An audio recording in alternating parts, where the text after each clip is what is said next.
In. Grab. And you're watching SCSU TV. 14. That's how I started. Won't do it, don't do it.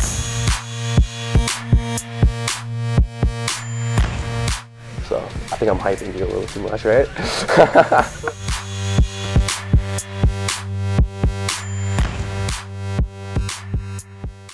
Welcome to an SCSU TV music artist interview with Mark And Mike. And we're sitting here today with Zach and James from American Authors, and we have a couple questions for them. First off, welcome to New Haven. Thank you so much. You guys had a chance to go sightsee a little bit. Yeah. Checked out the city, walked around the campus. Yep. It was beautiful. Yep. Yeah. Yep. So yeah, man. So yeah. Good day so far. Cool. All right. So you guys started back in 2006, 2007. In Yes. Berkeley. You guys went to Berkeley College of Music. And could you just give us a brief background of forming the band and coming together as the Blue Pages? Sure. So we first met back in 2007 at college. We all went to Berkeley College of Music in Boston, not too far from New Haven.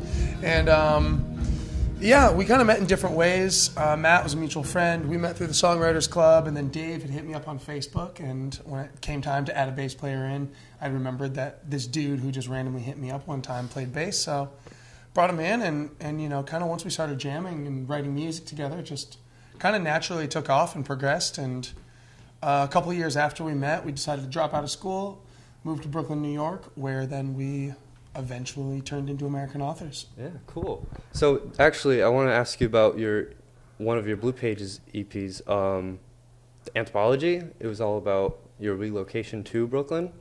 That's what inspired the writing, especially the song Run Back Home? Well, Run Back Home was actually written pretty much earlier. Much earlier. Yeah, that was actually one of the first songs that me and James wrote together, even just when we first met. That was one of the first songs that we wrote. I think, you know, with Anthropology, it was, some of the first music that we started writing and we released when we relocated to Brooklyn. But a lot of the songs, it was kind of more just like the style of the music and whatnot. You know, it wasn't really until we formed American Authors where our songwriting and everything really kind of started to change and evolve. Right. Okay, so going into American Authors, you guys officially had the change in 2012? Like you guys became official in 2012? Yeah. When you signed to Island? Not when. We changed our name, then wrote a few other songs, but really the first few songs we finished were Best Day and Believer. We released those, and then those Believer started getting picked up on radio like almost immediately. And Best Day got like within a week or two, was it, like car commercial in Hyundai, car commercial for Hyundai in UK and France, and then Lowe's commercial in the States, and just kind of just started to snowball. And then like a couple months later, in 2013, January 30th, that's when we signed to Island. Right now, I'm going to switch it over to Mike. He has a couple more questions for you guys. Sound good? Now, your first studio album, Oh What a Life. Talk about the process in making that album. It was great. You know, it was a lot of fun. We did all the writing, you know, between Brooklyn, our home in Brooklyn, and then the studio where we recorded it up in Mount Kisco, which is just like 45 minutes to an hour outside of the city. And, you know, before we even went in to do Oh What a Life, we were just writing. You know, we were just writing the best songs that we could. And then, like James was saying, once Believer and Best Day kind of, you know, organically and instantly took off, you know, we signed with Island, and it was just a natural progression to write an album. So we just did what we did with Believer and Best Day and just kept writing, you know, expressing our feelings, writing how we felt at the time, and recording the music that we loved.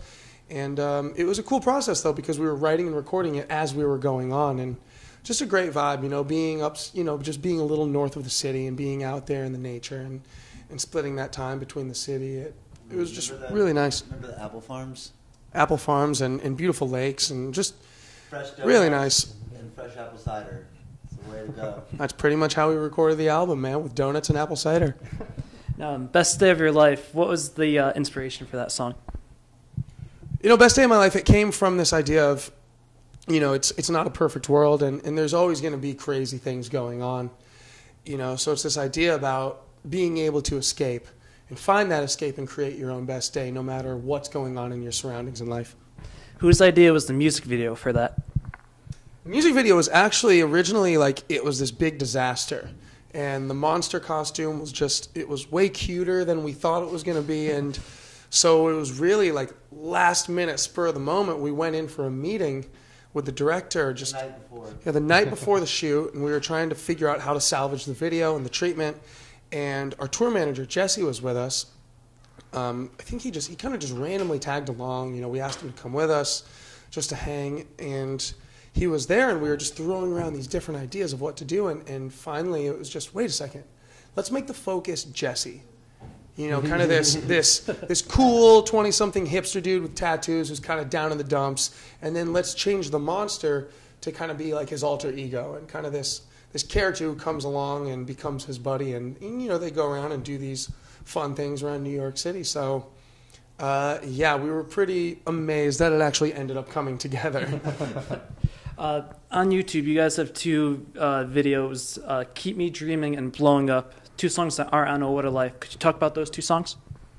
They're just old songs that didn't get recorded. I mean, they we didn't do anything with. These are old songs, As an artist, you always want to keep moving forward, and you want to write better, and you want to play new songs. James, one thing that makes the band different than most bands now is the incorporation of the mandolin and the banjo. How long have you been playing both those instruments? Actually, I'd only been playing banjo for 2 days before we recorded Believer. I found a banjo underneath a friend's bed, and next thing you know, banjo player. That's how you do it, kids. Was a banjo part originally part of the song, or no? It wasn't. We had a lead line that he came up with, and we were like, how are we gonna do this? Should we play guitar? Blah blah. Then I had the banjo, and I was like, let me just try this. And I remember our producers were sitting there going, he can't do it. He can't play the part. No, there's no way. He can't do it. And I'm sitting there thinking, I'm gonna do this.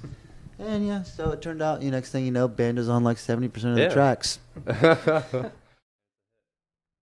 Now you guys currently are touring with the Mowglis and Oh Honey. How's it been touring with those guys? Horrible. Just kidding. It's been great. Both of those bands they're some of our best friends that are out there. And, the Mowglis, we did some of our first tours as American Authors with that band. So it's really cool to reconnect and be back out on the road with them. And then Oh Honey, we've known those guys for ages, just for years and years, coming up in Brooklyn together and all writing and kind of hanging at the same bars and whatnot in the city. So it's been a lot of fun. You've also toured with other big bands as One Republic and Airborne Toxin Event.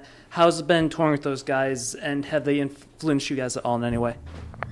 Yeah, definitely. I mean, especially this summer, being out with One Republic and the script all summer long, it was really amazing. Both of those bands, we've been influenced by them, and we've been listening to them since we even started playing music together back in college. So to be able to share the stage with them every night of the week, and it was just a dream come true, and very inspiring, from the songwriting to the live performance and everything in between.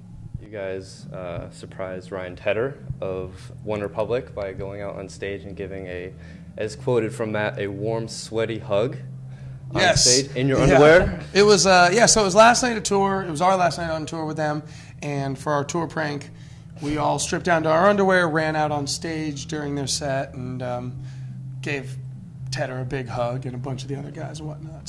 So tonight's the last night of this tour. Tonight Do you is think the last the night. Mowglis or Oh Honey might do something? They better not. There will be some pranks going down tonight for sure. Okay.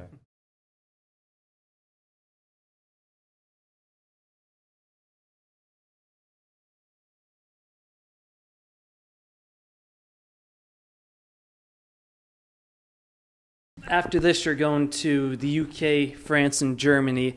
How are you feeling about doing that? Feeling good. I think it's our 4th time over in Europe this year, so yeah, it's going to be great. We have a lot of awesome fans over there, so it's really, we're fortunate enough to be able to jump back and forth between the U.S. and Europe and the U.K. and whatnot, so it's really great to be able to go over and see the fans. And you guys are currently involved with VH1's Artists You Ought to Know. Talk about that contest and how you feel towards that? Well, It's a contest. It's It's not- so great. it's the kind of thing. I mean, it's, you know, we got selected to be a part of it, and VH1's great. We grew up watching VH1 and being influenced by the artists that they play. So it's awesome to be a You Ought to Know artist, especially with this group of You Ought to Know artists, because, you know, you have such awesome people this year like Sam Smith and Echo Smith, who we toured with earlier, and Tovlo and Aloe Black and Great Big World. Great Big World. So many awesome artists. So it's gonna be really cool. Now, I've noticed in a few acoustic live performances you've done, Matt has used a guitar case for percussion. Does he have anything behind that, or talk about that a little? We showed up to a acoustic radio performance in Los Angeles once, and we didn't bring a drum, and it turned out to be like a much bigger deal than we thought it was going to be. And the sound engineer actually that was there working the event was yeah, he's a great guy, and we've done a bunch of events with him since. But he came up with this idea where he's like, "Yo, just take the guitar case, put a mic in it, and bang on that, and I'll make it sound like a drum." And it ended up sounding really good. So now it's great because, you know, we can be much lazier and not drag a big drum around to all these acoustic radio events. Have you guys had any thought in your next album, or are you just focused on tour right now? We're actually, you know, so we're going to go over to the UK and Europe for a little bit. We'll come back, we'll do some shows, and then the start of the new year, we're going to get back into the studio. Thank you guys for coming. Thank No you very problem, much. man. Thank you. Thanks, Ted. You heard it here. SCSU TV. Follow us on Twitter and Instagram at SCSU TV, and like our Facebook page, and follow us on YouTube. Than're the American Authors. Check them out.